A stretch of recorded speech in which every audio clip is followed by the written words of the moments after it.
నమస్తే, welcome to wild. నేను మీ Jack Christian. ప్రస్తుతం మనతోటి సీనియర్ జర్నలిస్ట్ శేషరావు గారు ఉన్నారు. వెల్కమ్ చెప్పేద్దాం. హాయ్ సార్, నమస్తే. నమస్తే. ఏంటి సార్, రానున్న కాలంలో టీడీపీలోకి కొత్త వాళ్ళని తీసుకునే ఛాన్సులు కనిపించట్లేదు, అంటే ఉన్న వాళ్ళలోని కోవట్లు ఉన్నారన్నట్లుగా కొన్ని వార్తలు వస్తున్నాయి సార్. ఇందులో ఎంతవరకు నిజం ఉందంటారు? అంటే కోవట్లు ఉన్నారనేది మనం చెప్పడం కాదు. ఓకే, తెలుగుదేశం పార్టీ జాతీయ అధ్యక్షుడిగా మరోసారి ఎన్నికైనటువంటి చంద్రబాబు నాయుడు గారే మహానాడు వేదికగా కడపలో జరిగినటువంటి మహానాడు వేదికగా ఆయన ఏమన్నారంటే తెలుగుదేశం పార్టీలో కోవట్లు ఉన్నారు. ఓకే, వైఎస్ఆర్ కాంగ్రెస్ పార్టీకి సంబంధించినటువంటి వాళ్ళు తెలుగుదేశం పార్టీలోకి వస్తున్నారు, వచ్చి తెలుగుదేశం పార్టీలో అనాదిగా ఉంటున్నటువంటి వాళ్ళని, తెలుగుదేశం పార్టీ భావజాలం కలిగినటువంటి వాళ్ళని, తెలుగుదేశం పార్టీ కోసం జీవితాన్నే పణంగా పెట్టినటువంటి వాళ్ళని దెబ్బతీస్తున్నారు. ఇది వ్యూహాత్మకంగా వైఎస్ఆర్ కాంగ్రెస్ పార్టీ చేస్తున్నటువంటి ఒక ప్రక్రియ అనేటువంటి విషయాన్ని ఆయన చెప్పారు. చెప్తూ ఒక ఉదాహరణ కూడా చెప్పారు. ఏం చెప్పారు? వివేకానంద రెడ్డి గారిని మర్డర్ చేసి అది చంద్రబాబు నాయుడు గారు చేయించారని చెప్పి నారా వారి రక్త చరిత్రను బుక్ చేశారు. సేమ్ అదే తరహాలో ఇప్పుడు వైఎస్ఆర్ కాంగ్రెస్ పార్టీ నుంచి కొంతమంది తెలుగుదేశం పార్టీలోకి వచ్చి తెలుగుదేశం పార్టీలో ఉండేటువంటి నిజమైనటువంటి వాళ్ళని హత్య చేస్తున్నారని చెప్పి ఉదాహరణ చెప్పారు. పల్నాడులో జరిగినటువంటి జంట హత్యలకు సంబంధించి, అలాగే ప్రకాశం జిల్లాలో జరిగినటువంటి వీరయ్య చౌదరి హత్య గురించి ఉదాహరణ చెప్పారు. ఉదాహరణ చెప్పి ఎవరైతే ఆంధ్రప్రదేశ్లో ఉండేటువంటి 175 నియోజకవర్గాల్లో తెలుగుదేశం పార్టీ కీలకంగా ఉన్నారో వాళ్ళని టార్గెట్గా చేసుకొని భౌతికంగా లేకుండా చేయడానికి కోర్టులు జొరబడుతున్నారు, జాగ్రత్తగా ఉండాలి అనేటువంటి విషయాన్ని ఆయన చెప్పారు. అంటే ఆయనే చెప్పిన తర్వాత ఇక తెలుగుదేశం పార్టీలోకి వైఎస్ఆర్ కాంగ్రెస్ పార్టీ వాళ్ళని తీసుకుంటారా అనేటువంటి ఒక టాక్ ఇప్పుడు బయలుదేరింది. కడపలో మహానాడు ముగిసిన తర్వాత. ఓకే సార్, అయితే ఇప్పుడు ఉన్న వాళ్ళని కూడా కొంతమందిని బ్యాడ్ చేశారు అన్నట్లుగా కూడా కొన్ని వ్యాఖ్యలు చేశారు కదా, అంటే ఎవరు నష్టపోయారు అనుకోవచ్చు సార్? ఇప్పటి వరకు ఉన్న వాళ్ళు, గతంలో ఉండి వెళ్ళిపోయిన వాళ్ళు కావచ్చు. సో ఇప్పుడు ఒకటి ఏంటంటే, ఇతర పార్టీ నుంచి వచ్చినటువంటి వాళ్ళు లేదా పార్టీలో ఉన్నటువంటి వాళ్ళు, ఓకే, ఖచ్చితంగా ఇతర పార్టీ నుంచి వచ్చినటువంటి వాళ్ళు ఎందుకు వస్తారు? అధికారం వచ్చిన తర్వాత ఇతర పార్టీ నుంచి వస్తున్నారని అంటే అధికారాన్ని ఆస్వాదించడానికి వస్తారు, అంతే తప్ప పార్టీ కోసం పనిచేయాలనే ఉద్దేశంతో అయితే వాళ్ళు రారు కదా.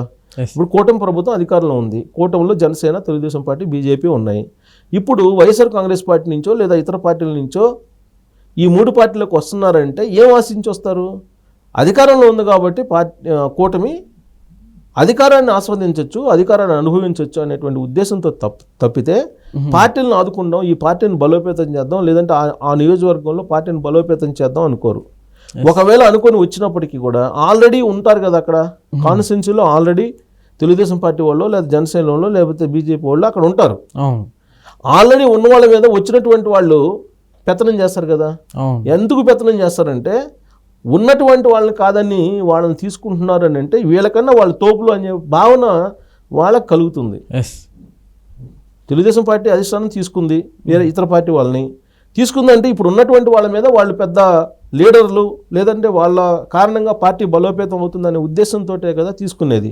అదే భావన వాళ్ళకు కూడా ఉంటుంది. వచ్చినటువంటి వాళ్ళకి ఆల్రెడీ ఉన్నటువంటి వాళ్ళని డ్యామేజ్ చేయటము, తొక్కేయటము, లేదంటే చంపేయటము, ఏదో ఒకటి చేస్తారు. అదే జరుగుతుంది. గత ఏడాది కాలంగా మనం చూస్తే ఇప్పటి వరకు జరిగినటువంటి మర్డర్లు, పొలిటికల్ మర్డర్స్ కనుక మనం తీసుకుంటే తెలుగుదేశం పార్టీలో ఆల్రెడీ ఉన్నటువంటి వాళ్ళే ఎక్కువ మంది చనిపోయారు, ఎక్కువ మందిని చంపేశారు. మరి ఎవరు చంపారు అని అంటే ఇప్పుడు ఏం చెబుతున్నారు? తెలుగుదేశం పార్టీలో ఉన్నటువంటి వాళ్ళే వాళ్ళకు పడక లిక్కర్ స్కామ్లోనూ ల్యాండ్ దాంట్లోనూ లిక్కర్ దాంట్లోనూ డబ్బుల కోసం పంచుకోవడంలో గొడవలు పడి వాళ్ళు చంపుకుంటున్నారు అనేటువంటి ప్రచారాన్ని తీసుకెళ్తున్నారు.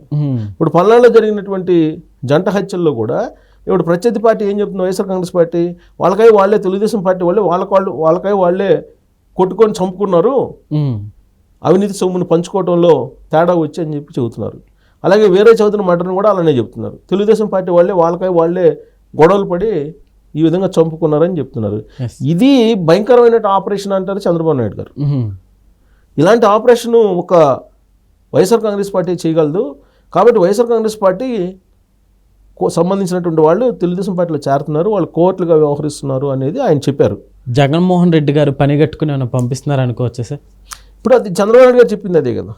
చంద్రబాబు నాయుడు గారు మహానాడు వేదికగా ఆయన అనుమానించింది, ఆయన చెప్పింది కూడా అదే. రాబోయేటువంటి ఎన్నికలకి 2029 ఎన్నికలకి ఇప్పటి నుంచే వాళ్ళు ఇలాంటి ఆపరేషన్కి వాళ్ళు పూనుకుంటున్నారు. ఇప్పుడు వైనాట్ వివేకా అనేది ఏదో కామెంట్ చేశాడు ఆయన. అయితే వివేకానంద రెడ్డి చనిపోయిన తర్వాత జరిగిన పరిణామాలు అన్నీ తెలుసు కదా. వివేకానంద రెడ్డి మర్డర్ చేశారు. ఆ మర్డర్ని తెలుగుదేశం పార్టీ పైన వేశారు. 2019 ఎన్నికల్లో జనాల్లో అదే తీసుకెళ్లారు. జనం కూడా అదే నమ్మారు. తెలుగుదేశం పార్టీని ఓడించారు కదా 2019 ఎన్నికల్లో. సేమ్ అలాంటి సిచ్యువేషన్ తీసుకురావడానికి ప్రయత్నం చేస్తున్నారు రాష్ట్ర వ్యాప్తంగా కూడా. మీరు జాగ్రత్తగా ఉండండి అని చెప్పి తెలుగుదేశం పార్టీ వాళ్ళకి చెప్పారు. దీంతో తెలుగుదేశం పార్టీలో ఎలాంటి అభిప్రాయం మొదలైంది, ఎలాంటి టాక్స్ నడుస్తున్నాయి అని అంటే, ఇక నుంచి డోర్స్ క్లోజ్, ఎవరు ఇతర పార్టీ వాళ్ళకి తీసుకునే అవకాశం లేదు. తెలుగుదేశం పార్టీలోకి ఇతర పార్టీ వాళ్ళు వస్తానన్నా కానీ ఎవరిని తీసుకోరు అని చెప్పి ఇప్పుడు తెలుగుదేశం పార్టీలో ఉండేటువంటి వాళ్ళు బలంగా నమ్ముతున్నారు. ఎందుకు? చంద్రబాబు నాయుడు గారు చెప్పారు కాబట్టి. ఇప్పుడు తెలుగుదేశం పార్టీలోకి రావాలని ప్రయత్నిస్తున్నటువంటి వాళ్ళు ఎవరు ఇప్పుడు మనకు కనిపిస్తుంది? బాగా కొంత పేరున్నటువంటి వాళ్ళు లేదా జనాలకు తెలిసినటువంటి వాళ్ళు సీనియర్స్ ఎవరైనా అంటే కరణం బలరామకృష్ణమూర్తి గారు కనిపిస్తున్నారు. ఆయన చాలా కాలంగా తెలుగుదేశం పార్టీలోకి రావాలి తిరిగి అని చెప్పి ప్రయత్నం చేస్తున్నారు. అలాగే సిద్ధారాఘవరావు అని ఒక ఆయన ఉన్నారు, మాజీ మంత్రి. ఆయన కూడా మళ్ళీ తెలుగుదేశం పార్టీలోకి రావాలని ప్రయత్నం చేస్తూ ఉన్నారు. సో ఇలాంటి వాళ్ళు చాలా మంది ఉన్నారు రాష్ట్రంలో, అనేక మంది ఉన్నారు రాష్ట్రంలో. ప్రముఖంగా ఈ మధ్యకాలంలో వాళ్ళ పేర్లు వినిపిస్తున్నాయి కాబట్టి నేను వాళ్ళ పేరు మెన్షన్ చేశాను. నిన్న మొన్న మీడియాలో కూడా మాట్లాడారు వాళ్ళు. మా సొంత పార్టీ తెలుగుదేశం పార్టీ, మేము తెలుగుదేశం పార్టీ నుంచి ఎదిగాము, మళ్ళీ మేము తెలుగుదేశం పార్టీలోకి వెళ్ళాలని మాకు కోరిక ఉంది, మేము వెళ్తాము, ప్రయత్నం చేస్తున్నాం అని చెప్పి వాళ్ళే చెప్పారు. సో కాబట్టి అలాంటి వాళ్ళకి డోర్స్ క్లోజ్ అయిపోయాయి అనేటువంటి సంకేతం ఈ మహానాడు వేదికగా చంద్రబాబు నాయుడు గారు ఇచ్చారు అని చెప్పి తెలుగుదేశం పార్టీ క్యాడర్ భావిస్తుంది. సో రాష్ట్ర వ్యాప్తంగా ఎవరైతే తెలుగుదేశం పార్టీలోకి రావాలి, కూటమిలో ఉండే పార్టీల్లోకి రావాలనుకుంటున్నారో వాళ్ళ ఆశల మీద నీళ్లు చల్లినట్టే అవుతుంది. ఎవరైనా రావాలనుకుంటే ఎలక్షన్ ముందు వచ్చి ఎలక్షన్లో పనిచేసి అప్పుడు పార్టీలో కొనసాగాలి తప్పితే అధికారంలోకి వచ్చిన తర్వాత మీరు పార్టీల్లోకి వచ్చి ఏం చేస్తారు అనేటువంటి కాన్సెప్ట్లో ఉన్నారు ఇప్పుడు అన్ని పార్టీలు. జనసేన కానీ, బీజేపీ కానీ, లేదా తెలుగుదేశం పార్టీ కానీ. ఈ మధ్యకాలంలో వైసీపీ నుంచి వచ్చి బీజేపీలో చేరినటువంటి వాళ్ళు ఉన్నారు, జనసేనలో చేరినటువంటి వాళ్ళు ఉన్నారు, లేదా తెలుగుదేశం పార్టీలో చేరినటువంటి వాళ్ళు ఉన్నారు. వాళ్ళకి ప్రాధాన్యత ఇవ్వకూడదు అనేటువంటి ఒక నిర్ణయం కూడా తీసుకున్నారు. ఈ కోవట్లకు సంబంధించిన ఏరువేత కార్యక్రమాన్ని లోకేష్ గారికి అప్పచెప్పారని చెప్పి తెలుస్తుంది పార్టీలో. సో మరి వాళ్ళని ఎంతమందిని ఏరేస్తారు లోకేష్ గారు? ఇప్పుడు ఆల్రెడీ జ్వరబడి ఉన్నారు. ఈ జ్వరబడినటువంటి కోవట్లని ఎంతమందిని ఏరేస్తారు లోకేష్ గారు అనేది ఒక అంశం అయితే, రావాలి అనుకుంటున్నటువంటి సీనియర్స్ కొంతమంది ఉన్నారు. అలాగే కొంతమంది అప్కమింగ్ పొలిటీషియన్స్ ఉన్నారు. వాళ్ళని తీసుకోవాలా వద్దా అనే దాని మీద ఒక స్క్రీనింగ్ టెస్ట్ పెట్టబోతున్నారు. సో సీనియర్స్ అయితే అసలు తీసుకునే అవకాశం లేదు. మొత్తం డోర్స్ క్లోజ్ సీనియర్స్కి. ఇతర పార్టీ నుంచి వచ్చే సీనియర్స్కి ఏమాత్రం అవకాశం లేదు తెలుగుదేశం పార్టీ. ఈ విషయం చాలా క్లారిటీగా మహానాడు వేదికగా అటు లోకేష్ గారు ఇటు చంద్రబాబు గారు చెప్పారని తెలుస్తుంది. ఇతర పార్టీ నుంచి వచ్చేటువంటి ఎవరైతే అప్కమింగ్ లీడర్స్ ఉంటారో వాళ్ళని కొంత స్క్రూటినీ చేసి తీసుకునేటువంటి కార్యక్రమం జరుగుతుందని చెప్పి తెలుస్తుంది. Okay sir, thank you.